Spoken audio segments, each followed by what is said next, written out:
Hey, today we're going to be diving deep into the complexities of ETL testing with our guest, Chris Thompson and Mike Calabrese from RTTS.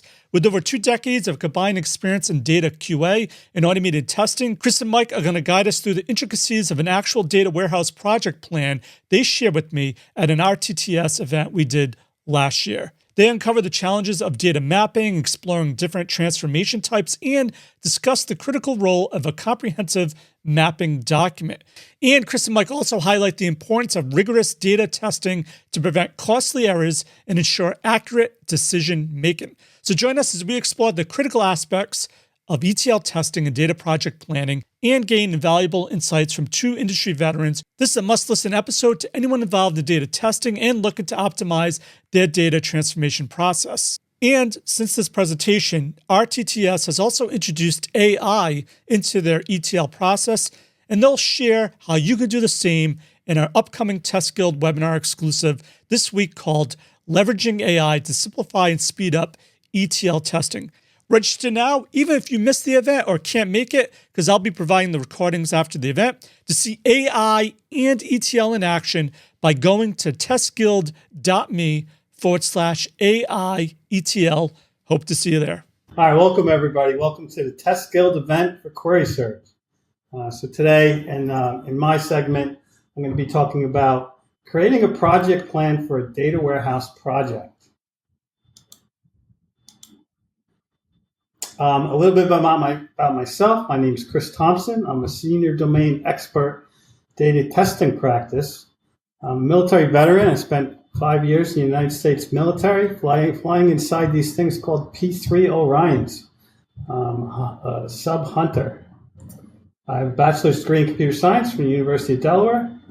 So I've done successful implementations of QA projects in the data space for well over 15 years. I've been with RTTS for 21 years, and I started with RTTS as an entry-level test engineer coming directly out of college. I worked in numerous fields, including pharmaceutical, utilities, and retail. And that's me. And here we have Mike. Mike? Yeah, thanks, Chris. So I joined RTTS as a test engineer back in 2009. So during that time, I've gained over a decade of experience in successfully implementing both automated testing solutions as well as data and ETL validating testing solutions. Technical expert on QuerySearch, our flagship data testing solution, and currently helping clients around the world with their QuerySearch implementations. I have a bachelor's in science from Hofstra University in computer engineering. All right, thanks, Mike. All right, so I'm going to give a little bit of an introduction into ETL testing and specifically for creating a project plan around data warehouse testing. So data testing is an integral part of our development of any data project, including data warehouses, data migrations, and integration projects. Bad data from defects can cause companies to make decisions that could cost millions of dollars, or in health-related fields, could cost dearly for somebody their lives. One of my first clients was a big pharmaceutical company. I had no idea what data testing was. I was sent there as a functional automation engineer with some background in Rational Robot, for those that remember that tool, and also Mercury WindRunner. Well, they happen to have Mercury WindRunner, and I was trying to test a data warehouse with Mercury WindRunner, and it didn't go too well. I ended up having to use a lot of SQL, and I actually did use WindRunner to execute that SQL, bring back results into a very antiquated database called Microsoft Access. And that's where I would do the comparisons using minus queries, which we'll talk about here shortly. Minus queries, we started off with using WindRunner and using minus queries, and it was very inefficient, took a long time to execute, and could not complete our task doing it that way. So eventually we built a utility in VB, which eventually became QuerySearch, but we'll get into that a bit later. A little bit more about the reasons why we want to test data is Walmart handles more than 1 million customer transactions every hour. Data is imported into databases that contain greater than 2.5 petabytes of data, equivalent to 160 times the information contained in all the books in the U.S. Library of Congress. Additionally, we have Facebook, 40 million photos, Twitter with 85 million tweets per day, Google, 1 terabyte per hour, and eBay, 80 terabytes per day. So there's a lot of data out there. A hell of a lot. So what is a data source? A data source is a pool of data available for extraction. The concept of a data source is technologically neutral. It's not associated with any specific technology. The most common data sources are databases, files, and XML data documents, but it could be just about anything that we can get our hands on. In my example of the pharmaceutical company, we were doing adverse events, which is, say you took Tylenol, got a nosebleed or something, and you went to the doctor would enter that information into an adverse event system, which would be the source system that would eventually end up in the pharmaceuticals data warehouse. So all that data would be collected, and there could be many, many different systems from different states and different hospitals that would eventually need to get translated and loaded into a master data warehouse for that particular company. So what is a data warehouse? It's a collection of data or information intended to support business decision making. Data warehouses contain a wide variety of data that present a coherent picture of business conditions. Data warehouse is a huge repository of electronically organized data mainly meant for the purpose of reporting and analysis. Most data warehouses are sent data from multiple sources, such as in my example, it came from a hospital, could come from a doctor affiliate somewhere, so many different places. It could be files, come in as files, it could come from an Oracle database source, it could come from proprietary software, all different types of sources. It's a place where historical data is stored for archival, analysis, and security purposes. All right, so what is ETL? And ETL is a term that describes extract, transform, and load. It refers to data handling process that involves extracting data from outside sources, transforming data to fit operational or reporting needs, and then load that data into an endpoint. Usually a database. In this case, for today's example, we'll be doing a data warehouse.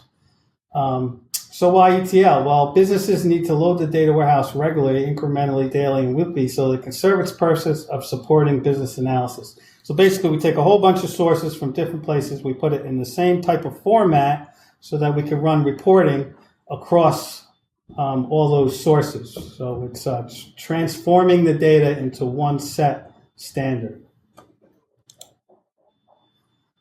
Here's an example of that. So on the left side, we have a whole bunch of source systems.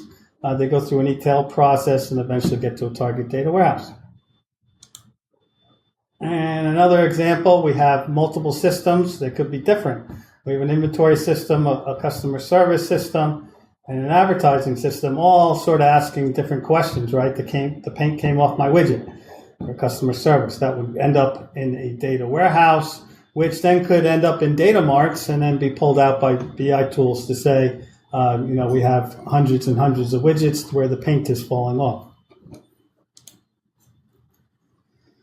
All right, so the concept of test points or ETL legs. An ETL leg refers to a single ETL process that moves, transforms data between two discrete points. So from source to target is a test point or a test leg. A full ETL process may have multiple legs. So in my previous slide, you saw that there's a data warehouse and a data mart. So each one of those is a separate leg, and we'll show that in the next slide. Test points are usually across single ETL legs. The verification is between the source and the target for that leg. And I'll talk about that in the next slide as well in more detail. An example is an operational source database. Source test point is extracted, transferred, and loaded into a data warehouse. Testing is conducted across this leg here. So here's an example of the different types of test points.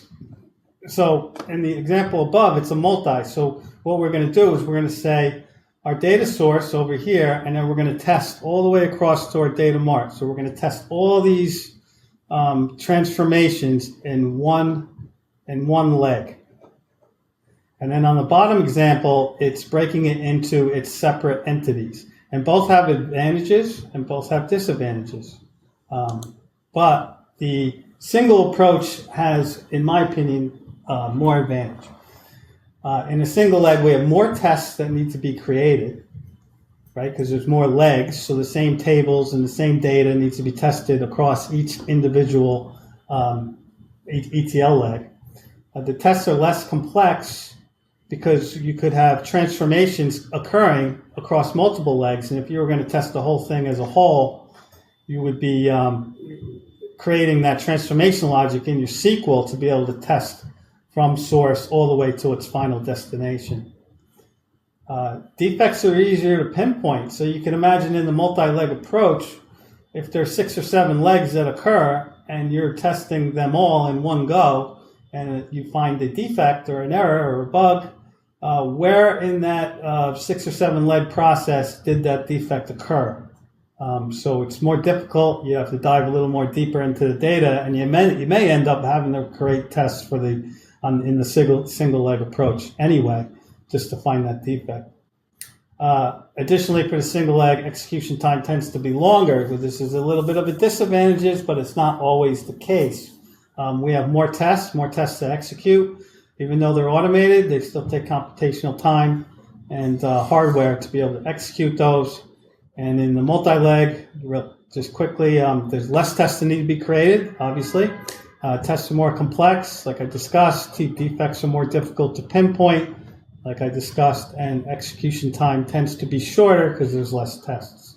Is it usually, Chris, you would say one or the other, or could there be sort of a mixed approach here where you'll do both single and multi-leg tests? You could definitely have a mixed approach. Mm-hmm. That's what I usually find too in the projects that I work on. Some of the direct mappings where a particular column doesn't have any transformations at all across all the legs to its final destination, it might be worthwhile just to create a test that just tests those one-to-one mappings across the entire thing, and that way you don't have to create those simple tests at each leg of the testing process. Yeah. All right, so now I'm going to talk about a data mapping document. A data mapping document is frequently called a source-to-target map and is generally created in a spreadsheet. This document acts as an essential part of the functional requirements. The following information is contained within the document. So normally a mapping document would contain your source database information, such as your source table, source column. Additionally, same thing with your target table, target column, any transformation logic, and any optional types of requirements.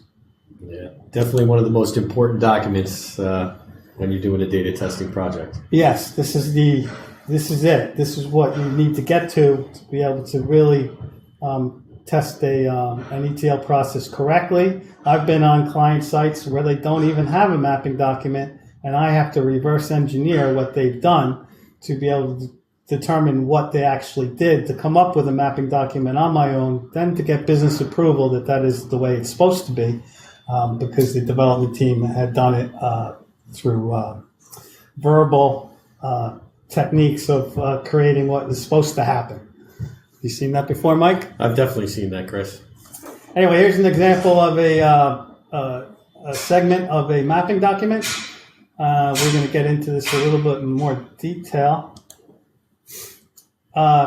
Some of the transformation types that we see, and this is not all-inclusive, but direct maps, which are just one-to-one mappings, where the column and target, or the column from the source to the target goes through no transformation whatsoever. It's just a direct pull. Selective column and row type. This is where we might do some filtering to bring only specific columns or specific rows over into the target. Translation, this is where we translate one thing into another. So we could have, say, in the source side, we could have state names like New Jersey, New York, etc. And in the target, we have NJ and NY.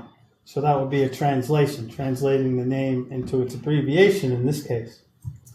Lookups. Lookup is where we take a particular item. It's similar to translation, but we look it up in another table to figure out what the value should be. Transposing is where we take columns and turn them into rows, or rows into columns. We don't see it very often, but I have seen it in the past, so we put it on the list. Field splitting, an example of field splitting is in the source side, we have a full name column where Chris Thompson is in that field, and we're going to split that into two columns, one for first name and one for last name. So it would be first name Chris, last name Thompson, so one column into two. Field merging is exactly the opposite. Say in the source side we have Chris Thompson, but it's in two columns, one for field, one for last name, and we put them together in the target side. Calculated and derived fields, these could be very, very complex to relatively simple. Take, for example, a sales database, and I want to aggregate into the data warehouse particular values, say for the month of August, all the sales dollar amount for a particular month. We would calculate that and load that into the target, and that would have to be tested to make sure those calculations are correct. Some of these seem more complex than others, and I have a feeling that's going to become important. Absolutely. How did you guess, Mike? So some testing methods. So I'm not going to go into them all or in any detail, but there's the what we like to call stare and compare. So we run some SQL or we export stuff into Excel, and we look at it side by side and make sure the fields were migrated correctly. Obviously, this is very error prone to human error. Also, how much data can you really test doing it that way? The second method that I'll talk about is the minus queries. So this is where you take the source minus target, and you end up with a result, and the result would be the difference between the two. However, if there are columns in the target and you do source minus target, you will not see those columns or rows. You would have to do it correctly, you got to do source minus target and then union target minus source to get the full difference. This is highly time consuming and taxing on hardware. Sounds like double the work. It practically is double the work, Mike. So query search comes in to play here. Automation with query search. So this is bulk data verification. Testing sample sizes up to 100%. We have lots of clients that do that. We have management of our test assets within query search. It stores all your tests. Well, we call them query pairs, but query search stores them all, and you could also group them together into what we call test suites. Test scheduling, so say every day at midnight, an ETL batch job occurs and new data ends up in my data warehouse, and I just want to test that data, but I want to execute it when the ETL completed. Then I could schedule to say run query search at 3 o'clock in the morning and run this group of tests so that when I come in the morning at 7, I have instant results waiting for me. Persistent access to test data. Query search stores in its own database all result sets, so you can go back in time to see what occurred on previous executions of your tests, and robust reporting to see how many tests passed, how many failed over time. An automated data testing approach for query search can significantly improve coverage, organization, and efficiency when compared to the previous mentioned manual testing techniques.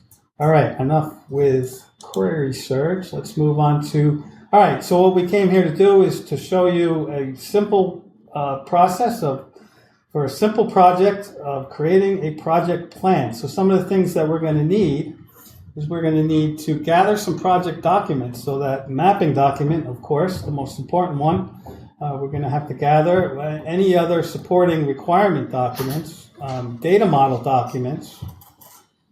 We're going to have to estimate the time it's going to take us to review all that documentation and determine the number of test engineer resources, determine the number of ETL or test legs, determine the number of cycles or releases, Additionally, which is probably the hardest part of this whole process, is determine the complexity of each mapping. So we have low complexity, which this is no standard. It's just what we think is the best approach. Is low complexity has no transformation logic. They're all one-to-one mappings, or have very minor transformation logic, including a change to data types from source to target, such as a varchar being converted to an integer, selective row filtering, and minor translations. We also have medium complexity, the transformation logic including translations, joins across tables, field splitting, and field merging. And then we have our high complexity transformation logic including major translations, multiple joins, calculated or aggregated fields, transposing, derived fields, and match and merge. We also need to know if Query Search is installed and configured for the project. And does the lead or test engineers require training? All right, so I'm going to now jump over to our mapping document for today, which comes from our Query Search tutorial. So this is available for anybody that downloads a Query Search trial. They will get the documentation for the tutorial as well as this mapping document. So there's a bit of a story of this tutorial sample companies coming over to a data warehouse. We have two companies, zCity and XSmart, and that data is being ETL'd into a MySQL target data warehouse. For today, we're just going to do the project plan for this leg here, the zCity part being ETL'd over into the target data warehouse. Here's the data model for zCity. Very complex. What do you think, Mike? 3 whole tables. I mean, it seems like a lot, but given the time frame we have, maybe it's all we can do right now. I agree. So we have 3 tables: purchaser, sales, and sales item, and we have the MySQL data warehouse, which has DIMS. Now we're talking. Now we're talking, right? DIMS and facts, a little bit more advanced of a schema, and here is our lovely zCity mappings for our data warehouse. So we have mappings, which is just a mapping number, a source table, the source column, the source type, transformation logic, the target table, target column, and target type. And we also have some comments if there's additional logic that needs to be applied, and an example of what the data looks like. So we're just going to go through each one of these and talk about the translation type that is occurring, as well as what we think are low complexity, medium complexity, and high complexity. So we'll look at the first one, Mike. We're looking at auto sequence with the target table, customer DIM. It's an ID, customer ID. It's also a primary key, Mike, and it's an integer. So what kind of translation type do we think that could be? I'm kind of leaning towards low complexity here. We're just incrementing things here, right? It's just an auto sequence, so we're just going up 1, 2, 3, 4, 5, 6, 7 on the target side. I'm going to say between low and medium. I can't decide. I don't know. All right, let's see what I guessed.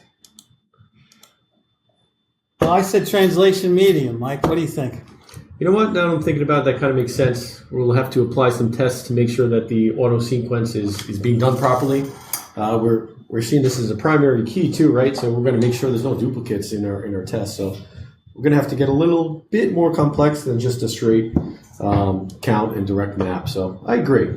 All right, good. Because I was going to override you anyway. All right, so now we got 101. This is a direct map, so this is pretty simple. It's a varchar to a varchar, and so Mike is. I'm going to guess low. It's a direct map. You sure it's not a high one? No, it's definitely not high. No, you're right. All right. It's a direct map. All right, so now we can go into something a little bit more interesting. So here we have the example that I've been talking about during the slide presentation is the full name field in the source column. In the target data warehouse, it's 2 columns, first and last. And so we extract the data, customer dim dot first from source purchaser dot full name by splitting full name by the space and taking the first substring. All right, what do you think, Mike? Well, so we have a full name column. That means the whole name is on the source side, and then we're going to split out the first name here, huh? So we definitely have some transformation logic. I'm going to say that's That's a medium. I mean, there is some logic here, but maybe it's not that complex. Something that we can code around And here. that's what I got, field splitting and medium. And similarly for the last name field, it's going to be the exact same thing. Field splitting, medium. All right, so what about the purchaser date join field being a direct map?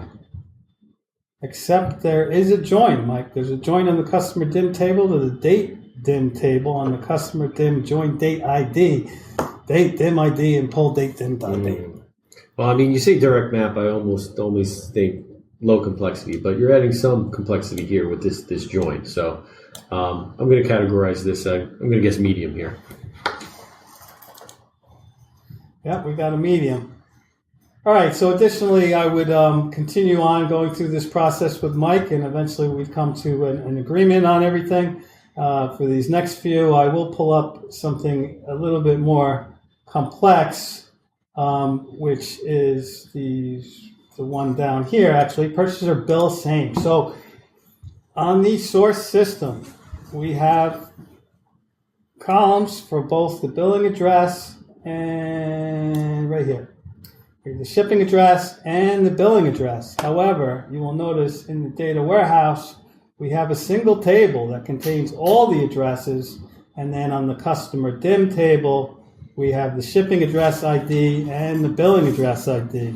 So this has to be ETL'd over, and it's a little bit more complicated of a thing to do. So there's some logic here, and I won't read it. I don't want to bore anyone, but if anybody wants to read it, take a look at our tutorial data. But obviously this is a bit more complicated than your standard one, as we are doing one thing for one way, and if the bill and shipping address are the same, and something different if they're both different. So what do you think, Mike? Well, since you haven't done it yet, I'm going to guess this is high complexity, but also because of the fact of this transformation logic that we see here. Looks quite complex. Developing a test around it, I think will be pretty involved. So I'm going to guess high here.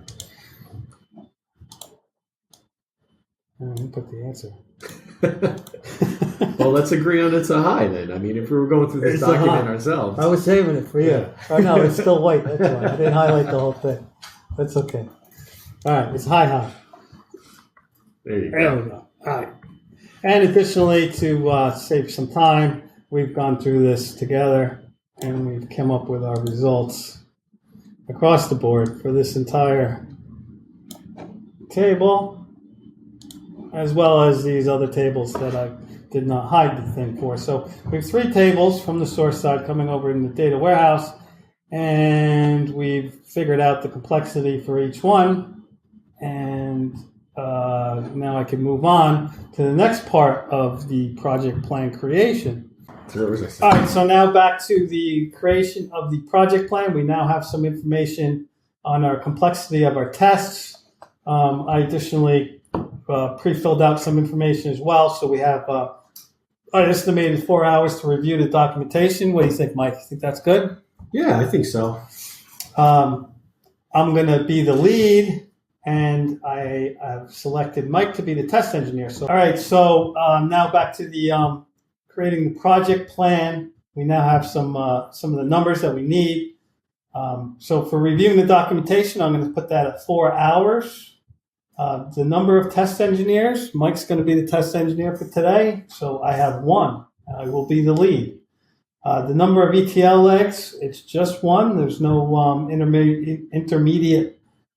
intermediary legs. The number of release and cycles, we've estimated at 4. We have 7 low complexity tests, 21 medium complexity tests, and 8 high complexity tests. All right, so we now have the information we need to create a project plan. We're not going to create it from scratch. QuerySurge is building a tool called the QuerySurge Project Plan Estimator tool. It's built in Alchemer, also known as Survey Gizmo. This is in beta format. This is the first time it's being publicly displayed, but it will automatically create our project plan for us based on the information that we've already got, and we could provide it. So I'm going to put my name very quickly in here. I'll use my RTTS email. And Mike, I am going to be the lead. You got it, Chris. It's your show. So I click next, the project estimator inputs. It gives you some basic information of what you need to do. We've already discussed most of it, so I won't go into any detail. We are doing the Z-City Data Warehouse project, DWH. Oops.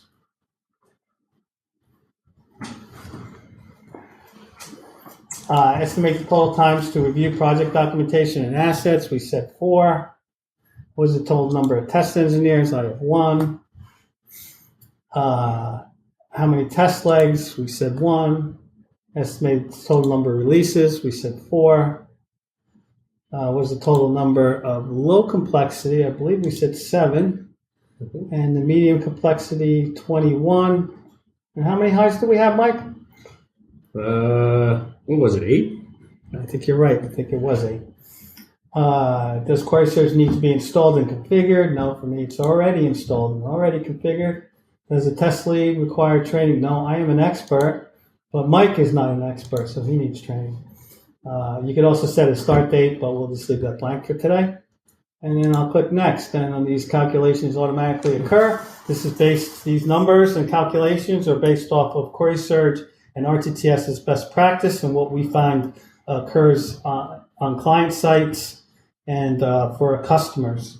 So we go through different phases. Our first phase is test strategy, and here are all the tasks associated with doing a test strategy: analyze the documentation, define ETL legs, define environments, define release schedules, define high-level project schedule, define defect workflow, create test strategy document, and any Query Search training. And then it breaks it out into how many hours for the lead and how many hours for the engineer. Well, it seems like you got a lot of work there, Chris. I do have a lot of work on that step. Phase 2 is test planning. Identify data validation test. This is where we identify. We've sort of already done that to some extent during our previous talk when we talked about the mapping document. Define and assign resources. In this case, it'll be easy because I'm going to assign everything to you, Mike. Well, so far you've got most of the work, so I'm feeling pretty good. That's soon to change. Define a detailed schedule, install Query Search, and create a test plan. Oh, yeah, you're right. I do have a lot of hours going on there. It's the next phase, though, Mike. This is where it changes. So test design, create low complexity tests, create medium complexity tests, create high complexity tests, verify queries, create query pairs and test suites, and review and oversight. I only have 8 hours in this one, Mike. It's like I got a lot of work here.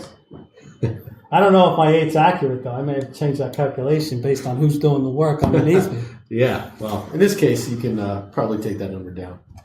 And then execution and analysis, phase 4. Similarly, execute query pairs and test suites, create medium complexity test queries, create high complexity, verify queries, create query pairs and test suites, and review and oversight. And when I click this next button, it'll create a high-level project plan for Query Search with some basic terminology, an overview, project assumptions, all the tasks we just talked about, along with all the hours associated with each phase.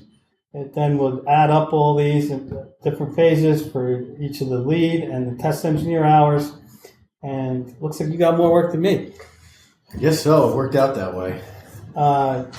Resource in days rounded up, so we have 16 days for me, 21 days for the engineer, and in total, it's going to take the engineer is going to be the roadblock here. So that's going to take 21 days or 4.2 weeks, and that is about it. This tool will eventually be available to the public and to our customers from QuerySearch.com.